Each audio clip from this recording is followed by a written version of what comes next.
Assalamualaikum warahmatullahi wabarakatuh. Halo semua, nama saya Muhammad Fikri Sokamputra dari Departemen Sistem Informasi ITS NIP 50262319096. Pada video tutorial kali ini saya akan mengeksplorasi mendalam mengenai transaksi pada PostgreSQL menggunakan pgadmin.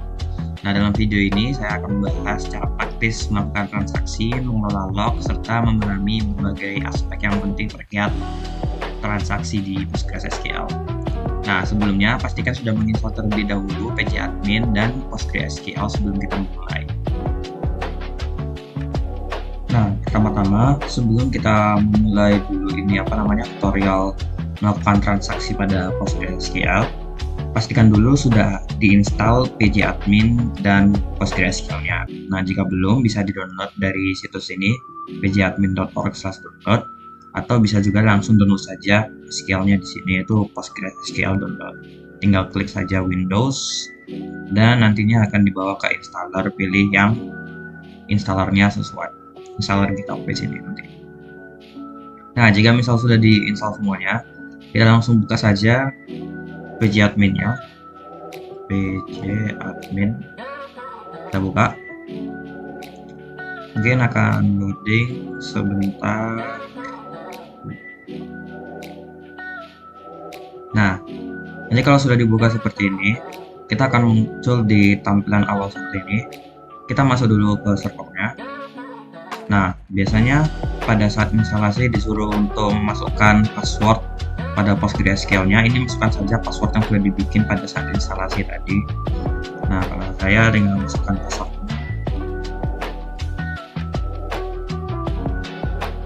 Oke. Nah, jika passwordnya sudah itu, maka akan muncul notifikasi server connected. Nah, di database ini kita bisa melihat struktur data. Untuk mengeksplorasi transaksinya, kita akan menggunakan testdb. Nah, itu kita bikin dulu di database. Jadi, kita klik kanan di sini, lalu kita klik create database. Nah, di database ini kita beri nama, coba saja testdb. Nah, setelah itu baru kita save saja langsung. Ownernya Postgres sudah biarkan saja. Yang sudah dibuat di sini. Nah, setelah itu kita tinggal klik skema. Habis itu kita klik public ini dan kita klik tables. Nah, tables. Pada tables kita klik create sini dan kita klik. Nah, di sini kita akan bikin misal tabel employees ya. Employees. Nah, untuk kolomnya kita akan tambahkan satu. Sini add new. Ini ID. ID ini akan menjadi primary key kita. Untuk ininya akan menjadi integer. Nah, ini dia integer. Dan ini primary key dan not bool, biar tidak kosong. Lalu lanjut kita bikin name. Dia adalah varchar, jadi kita klik saja varchar ini. Lalu kita tambah lagi yang baru, yaitu salary, yaitu gaji mereka. Ini variabelnya integer. Nah, jika sudah, kita klik saja save. Nah, akan muncul di sini tabel employees-nya. Kolomnya ada ID, name, salary. Nah, selanjutnya kita akan klik kanan pada tabel employees ini. Kita view and edit data, kemudian kita klik all rows. Nah, akan muncul SQL editornya di sini. Kita misal akan tambahkan beberapa baris data di sini ya. Ya, kita coba tambahkan. Untuk itu kita pakai ya, ini klik saja continue. Itu kita coba klik insert into table employees. Di situ kita masukkan ID, setelah itu name dan salary. Jika sudah, values ya kita buat satu ID-nya, lalu kita beli varchar-nya. Misal saja ini saya pakai data internet lah, Alis. Lalu kita masukkan 50.000 ini satu. Dan untuk yang kedua kita masukkan value-nya 2 dan kita beri nama Bob ini. Lalu kita beri value-nya 60.000. Dan yang terakhir adalah untuk yang ketiga, yaitu kita beri dia nama Charlie. Lalu jika sudah, kita kasih salary-nya anggap saja 55.000 lah. Nah, jika sudah, kita jangan lupa kasih titik koma atau tidak usah, saya lupa ya. Coba kita run, run di sini. Kita kembali. Nah, jika sudah di run seperti ini, maka akan otomatis masuk ke dalam tabelnya ini. Coba saja kita klik. Nah, sekarang untuk kita bagian memulai transaksi. Pertama-tama, transaksi itu akan kita lakukan dalam SQL editor ini dan akan dieksekusi sebagai satu unit kerja. Nah, untuk memulai transaksi PageAdmin, kita akan menggunakan yang namanya query tool. Jadi kita akan klik kanan dulu pada testdb dan kita klik query tool. Nah, ini akan mengedit seluruh dari database testdb, jadi tidak perlu satu-satu kita edit, buka tabelnya seperti itu, tidak usah. Nah, di sini kita akan menulis kode SQL-nya untuk mengelola transaksi. Nah, untuk memulai transaksi kita bisa menggunakan begin atau start transaction. Nah, misal kita saja ini begin. Lalu kita akan execute.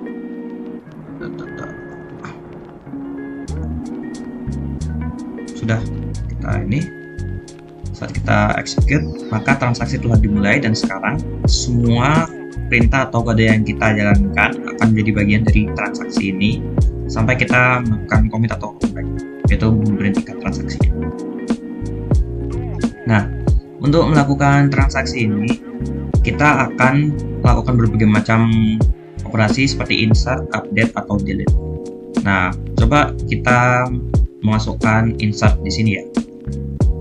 Jadi kita delete dulu saja ini, lalu kita pakai insert into, kita tabel employees tadi ya, employees. Habis itu kita masukkan ID, name, salary. Nah, lalu setelah itu kita values untuk mengubah atau untuk menambah. Nah, ini insert ini untuk menambah, jadi kita tambah lagi satu employee baru. Nah, itu ID-nya yang baru yang 4 dan kita beri nama misal David di sini. Setelah itu kita kasih berapa, 62.000. Nah, jika sudah, kita coba run query-nya. Ini query sudah di run, data outputnya ya kita bisa cek sendiri saja. Nah, jika sudah, maka kita bisa coba untuk misalkan kita delete query ya. Kita delete from employees where ID sama dengan 3. Nah, jika kita lakukan ini, maka kita akan delete employee 3, yaitu si siapa tadi namanya? Si Charlie. Ya, si Charlie kalau tidak salah. Kalau kita run query ini execute, maka akan delete ID 3 yaitu si Charlie. Nah, pasti tidak akan saya lakukan karena itu pasti akan mengganggu query-query selanjutnya. Nah, jika sudah kita melakukan beberapa operasi ini, namun perubahan ini masih belum kita simpan ke dalam database hingga kita melakukan commit. Nah, untuk melihat perubahan sementara ini jadi masih belum masuk ke dalam database kita, tapi ini bisa kita lihat perubahannya seperti apa. Nah, untuk itunya kita bisa view atau edit data pada tabel employee. Jadi kita klik saja view, edit data, all rows.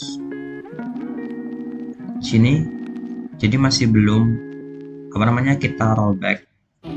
Nah, jika kita sudah melakukan transaksi tadi di tabel ini, tas DB Postgres ini, jadi ini kan, ya. Jika kita sudah melakukannya, pertama kita akan coba untuk commit transaksi ini. Nah, kita memiliki dua pilihan, commit atau rollback. Nah, commit ini akan menyimpan semua perubahannya, sedangkan rollback akan membatalkan semua perubahan yang telah kita lakukan tadi. Nah, untuk sekarang kita akan kembali ke query tools dan kita akan coba untuk menulis perintah. Nah, kita bisa melakukan commit di sini dengan menulis perintah commit. Sudah. Bisa dikasih di bawah kalau execute query. Nah, sudah kita commit. Nah, setelah itu transaksi sudah di-commit, transaksi kita semua. Kita bisa periksa lagi di tabel employee. Kita balik lagi ke tabel employee. Kita klik view and edit data all rows. Jadi kita sudah berhasil menambah David. Jadi ini dia, David sudah masuk.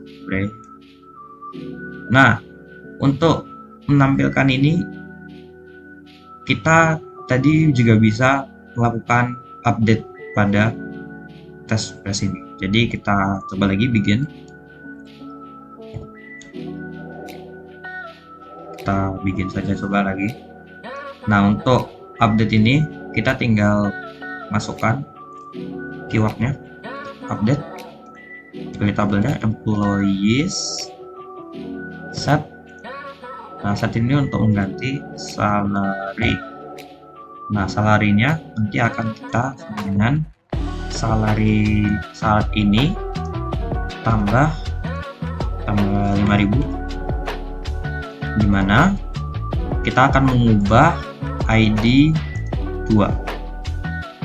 Nah, jika sudah, maka kita akan klik execute query. Sudah. Dan mungkin akan coba kita delete.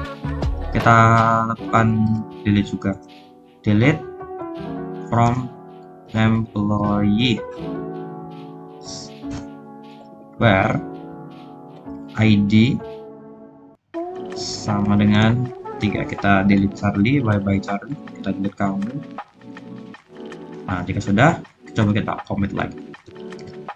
Jadi kita akan lihat perubahannya. Continue. Coba cek lagi di tabel employees, view and edit data all rows.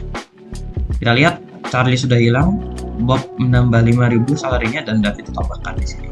Nah, itu basic dari kita melakukan transaksi pada DB admin.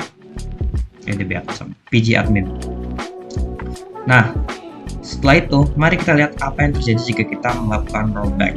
Nah, untuk itu coba kita lakukan lagi. Kita bikin lagi transaksi baru. Begin. Execute query. Nah, di begin ini, mari kita coba insert employee baru ya. Misal kita insert into employees, masukkan ID, name, dan salary. Untuk values-nya kita masukkan asal saja. Salah, 5 untuk ID-nya, salary, namanya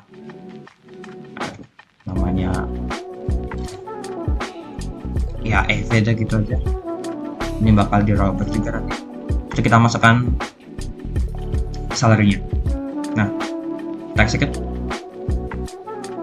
Kita successfully return. Nah, coba kita jalankan tapi rollback ya. Kita rollback dan commit transaksinya akan sama-sama berhenti, tapi rollback transaksinya tidak akan delete tabel employee ini. Jadi coba kita continue. Nah, jika sudah continue, kita coba lagi buka tabel ini employees, view and edit data out. Kita lihat tidak ada yang berubah sama sekali, belum ada ID 5 si EP tadi, dan masih seperti ini. Itu tadi perbedaan antara commit dan commit.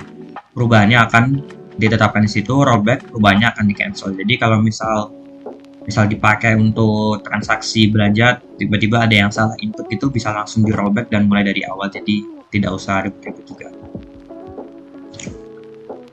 Oke, jadi untuk itu penjelasan dasar-dasarnya. Sekarang mari kita coba untuk pengelolaan log dalam transaksi. Nah, pengelolaan log dalam transaksi ini adalah untuk memastikan konsistensi data ketika ada beberapa transaksi yang berjalan bersamaan. Hari ini apa? Kita akan lihat bagaimana PostgreSQL ini menangani log dengan menjalankan dua sesi transaksi bersamaan. Nah, untuk ini maka kita akan buka dua tab query tool, yaitu coba kita buka lagi di testdb query tool, kita buka lagi. Jadi kita ada dua sekarang query tool kita ini. Saya tutup biar gampang. Nah, sekarang kita ada dua ini ya.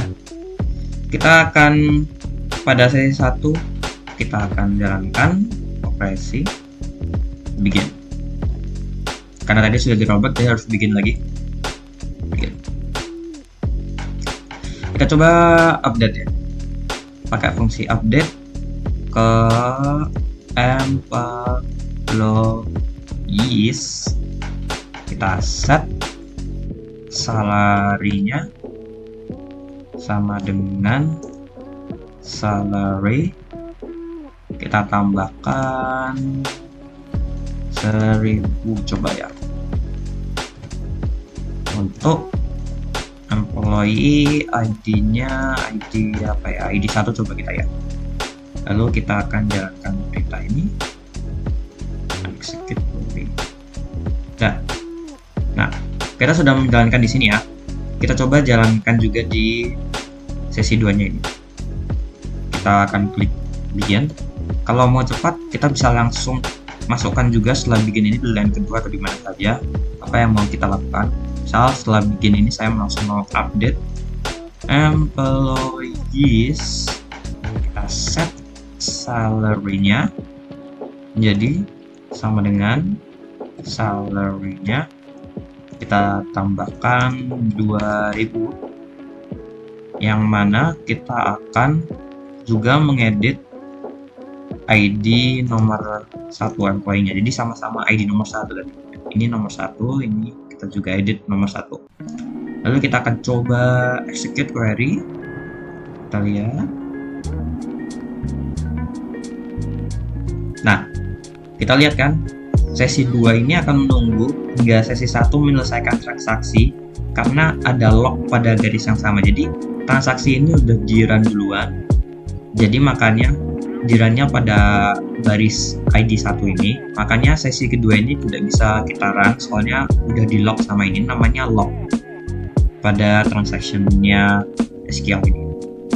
Nah, untuk itu kita coba kembali ke ID 1, kita bisa merubah bisa mengerun transaksi sesi kedua ini jika kita melakukan commit pada sesi 1 ini. Jadi coba kita commit, lalu kita run execute query. Sudah? Query sudah return successfully. Nah, setelah itu sesi 2 kita lihat operasi update telah berhasil dan sesi 1 telah di commit. Jadi ini tadi istilahnya masuk ke dalam waiting list ya istilahnya. Jadi segera setelah kita commit di sesi 1 ini dan barisnya sudah tidak di log lagi, sesi 2 langsung di run dan langsung masuk di update 1 ini. Nah, ini menunjukkan kalau PostgreSQL ini akan mengolah log ini untuk mencegah kalau misalnya ada tabrakan antara data-data pada saat transaksi yang bersama. Jadi nggak ada kebingungan gitu pada saat transaksi. Jadi harus satu-satu melakukan transaksinya. Gitu. Untuk selanjutnya kita akan coba melihat bagaimana PostgreSQL ini akan mendukung berbagai tingkat isolasi transaksi yang mempengaruhi bagaimana transaksinya ini datanya diubah oleh transaksi lain. Nah, maksudnya apa? Nah, coba kita langsung hands-on saja.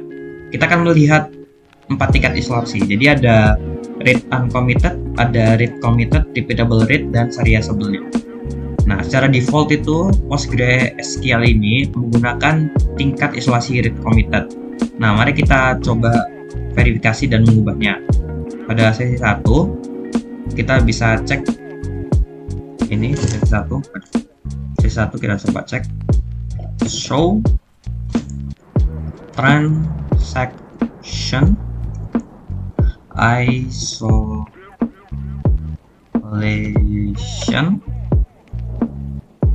level. Kita execute query. Nah, ini dia read committed. Jadi secara default mereka PostgreSQL ini menggunakan read committed. Coba kita ubahnya. Jadi kita jadikan ini, kita set transaction level. Nah, kita klik ke serializable ya, tadi salah. Execute. Oh, tidak bisa. Sebentar.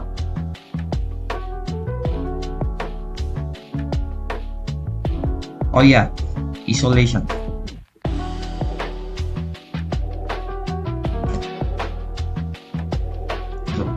Execute query. Sudah. Nah, kalau kita sudah set, mari kita coba cek. Kita cek show transaction level isolation. Jangan lupa. Run. Nah, kita lihat sudah berubah di serializable. Tapi hati-hati, kalau misal kita sudah commit. Nah, ini saya commit. Kita coba cek lagi. So transaction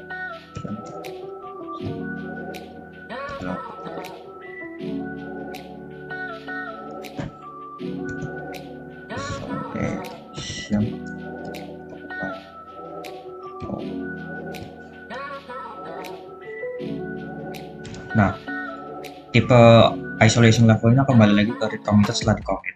Jadi kalau mau memakai tipe serializable setelah melakukan transaksi dibikin, kita harus set dulu isolation levelnya menuju ke serializable atau ke level manapun. Karena kalau sudah di commit maka akan kembali lagi ke defaultnya read committed. Jadi perubahannya dia tidak akan dibawa ke database-nya meskipun sudah di commit. Nah, mari kita coba lihat contoh konkret kalau kita pakai repeatable read. Kita akan coba untuk mengubah tingkat isolasi level dan kita melihat bagaimana transaksi itu akan berinteraksi setelah melihat ada data yang diubah oleh transaksi lain. Nah, maksudnya gimana? Kayak gini. Jadi kita coba bikin. Lalu di bawah kita set transaction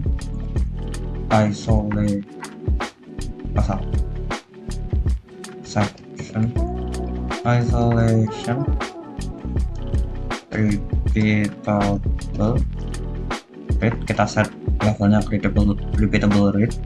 Terus kita select ID, select from employees where ID sama dengan 1. Coba kita run. Nah, akan muncul hasilnya ini ya. Nah, coba kita dilakukan pada sesi kedua.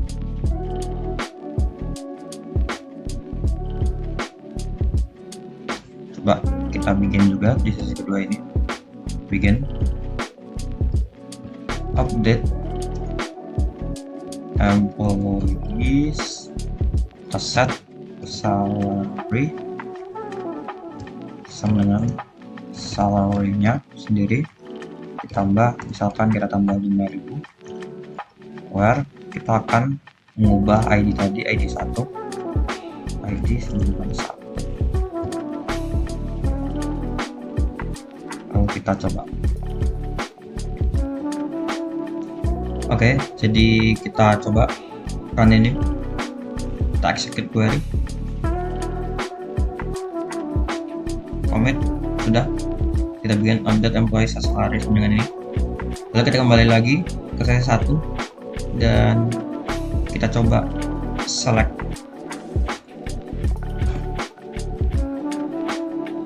dari sini.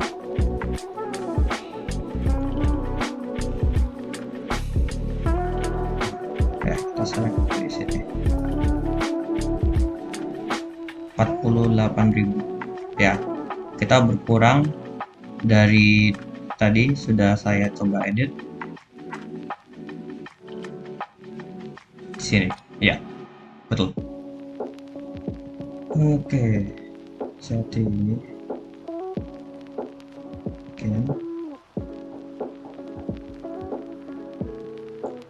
skip 1. Kita coba lagi update 2 kali, lalu baru kita commit. Setelah itu kita coba query. Nah, jadi 58.000 ya tadi setelah kita update di sini. Nah, kita bisa menunjukkan bahwa dengan tingkat isolasi repeatable rate, maka sesi 1 ini tidak akan melihat perubahan yang dilakukan oleh sesi 2 saat hingga transaksi sesi 1 ini di commit. Nah, setelah itu mari kita coba untuk bagian deadlock dan penanganannya. Nah, deadlock ini terjadi kalau ada 2 atau lebih transaksi yang saling menunggu satu sama lain untuk melepaskan lock. Nah, mari kita bisa lihat ini contohnya. Kita coba pada sesi 1, kita lakukan lagi, bikin, kita update employees, kita set salary-nya sama dengan salary plus 1.000, where ID sama dengan 1. Nah, ini kita coba untuk run, kita jalankan perintah, execute script. Sudah. Lalu pada sesi 2 mari kita coba mulai lagi. Kita coba update employee, set salary sama dengan salary, kita coba plus 2.000, where ID sama dengan 2. Execute scriptnya. Sudah. Lalu kita coba kembali lagi ke baris ini dan kita akan update employee, kita set salary-nya menjadi, coba kita set 3.000 untuk ID 2.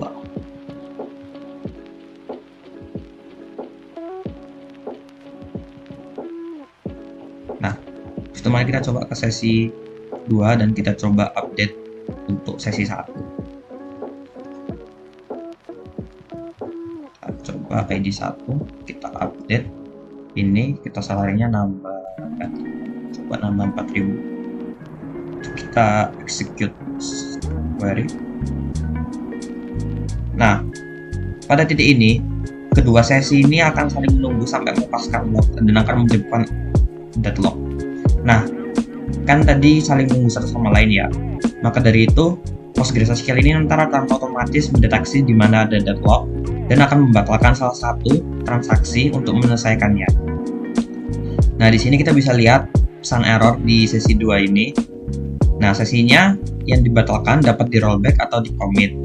Nah, untuk menghindari deadlock ini, pastikan untuk transaksi itu dijalankan dalam urutan yang sama untuk meminimalisir lock yang dipegang dalam waktu lama. Jadi, coba untuk menjalankan transaksi itu sesuai urutan dan jangan asal-asal menjalankannya itu random. Nah, kita sudah belajar apa itu deadlock. Mari kita coba menuju save points. Ini saya commit dulu semua. Commit.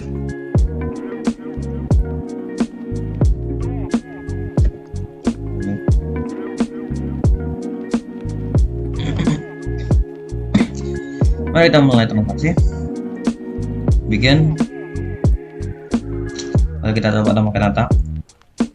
Kita insert into employees ID, name,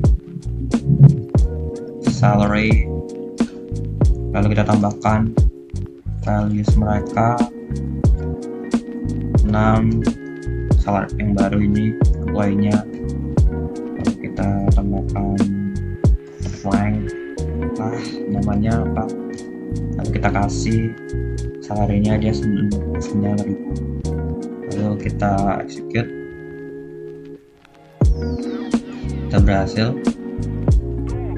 Nah, pada saat ini kita akan mencoba save points. Nah, save points itu akan memungkinkan kita untuk menetapkan titik dalam transaksi di mana kita bisa melakukan rollback hanya pada sebagian transaksi dan tidak membatalkan seluruh transaksi ini. Ini jadi untuk mengelola kesalahan atau beban parsial. Jadi kalau misalnya ada kesalahan input gitu, save points ini agar kita bisa merollback dari kesalahan tersebut dan tidak usah semua transaksi kita cancel dan ulang dari awal lagi. Nah, caranya gimana? Kan kita sudah insert itu. Kita buatlah, tadi habis insert itu kita buat save point. Jadi kita tinggal klik save point. Anggap aja ini save pointnya SP1, save point 1 ya. Kita run. Save point sudah. Nah, setelah itu coba anggap aja kita mau insert into random aja ya. Employees, coba ID sama dengan ID, name, dan salary-nya kita set values-nya menjadi yang baru. Saat kita 1, kita mau ganti ID nomor 1 ya. Misalnya Grace, ganti nama apa gitu. Kita setting salary-nya 61.000 dan coba kita jalankan, execute. Nah, ini akan menunjukkan error soalnya ID 1 itu sudah ada, jadi nggak bisa diubah. Nah, karena kita dapat error ini, coba kita rollback. Kita tinggal masukkan saja rollback, namun kita tambahkan to save point, terus kita tulis nama save point kita tadi. Jadi nama save pointnya SP1. Kita run, execute query. Boom. Berhasil kita rollback. Coba kita lanjutkan lagi transaksinya. Insert into employees ID, name, salary, values-nya itu kita tambahkan 7. Kita kasih ya. Nah, kita tambahkan 22.000. Lalu kita coba execute. Berhasil di insert. Setelah itu kita commit. Kita commit. Nah, dengan menggunakan save point ini, nanti kita bisa membatalkan sebagian tadi yang kita error tadi itu kita batalkan tanpa harus membatalkan semua perubahan yang dilakukan. Jadi misal kita melakukan transaksi di sini, lalu kita kasih dia save point, tapi terus tiba-tiba kita ada error setelah kita melakukan transaksi itu. Nah, kalau di rollback dari sini, maka yang dihapus itu hanya sampai error ini. Jadi kita tinggal pencet rollback, save point, habis itu kita kasih nama save point-nya. Nah, kalau kita rollback save point nama save point-nya ini, yang di rollback hanya akan sampai setelah save point itu, dan yang sini transaksi tidak akan di rollback. Nah, untuk selanjutnya coba kita optimistic dan pessimistic locking. Nah, PostgreSQL ini bisa mendukung berbagai macam strategi locking, termasuk optimistic dan pessimistic locking. Nah, apa sih perbedaannya dan bagaimana cara kita menggunakannya itu? Nah, pessimistic locking ini akan mengasumsikan kalau misalnya ada konflik yang akan mengunci data sebelum diakses. Sementara optimistic locking ini akan mengasumsikan bahwa konflik jarang terjadi dan akan memeriksa konfliknya itu pada saat kita commit. Kita akan fokus pada implementasi pessimistic locking dulu. Kita akan coba pakai perintah select for update. Nah, sesi 1 coba kita mulai lagi. Begin. Habis itu kita select from employees where ID sama dengan 1 for update. Kita coba execute query, execute scriptnya. Nah, sudah kita update. Nah, sudah kita update. Lalu kita coba pada sesi 2. Panel sama, begin. Kita saja dari sini.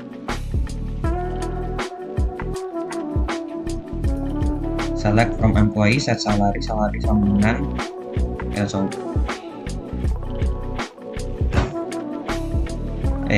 Salah. Kita pakai update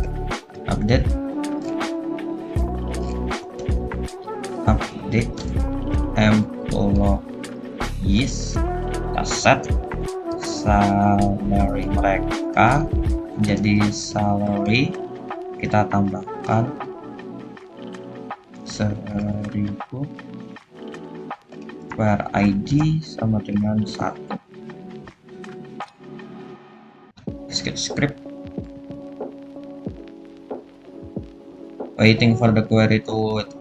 Nah, kita bisa perhatikan bahwa sesi 2 ini akan menunggu hingga sesi 1 menyelesaikan transaksinya.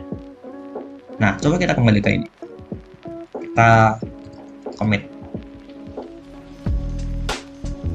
Pada sesi 2 berhasil diupdate. Nah, ini menunjukkan kalau pessimistic locking ini akan mencegah konflik dengan mengunci baris yang sedang diakses hingga transaksi selesai. Nah, itu tipe locking yang saya masukkan pada sebelumnya itu, yaitu akan di lock dulu ini sampai sesi sebelumnya itu selesai agar tidak terjadi error. Makanya kan tadi ada menunggu di sini query complete-nya dalam 21 detik itu.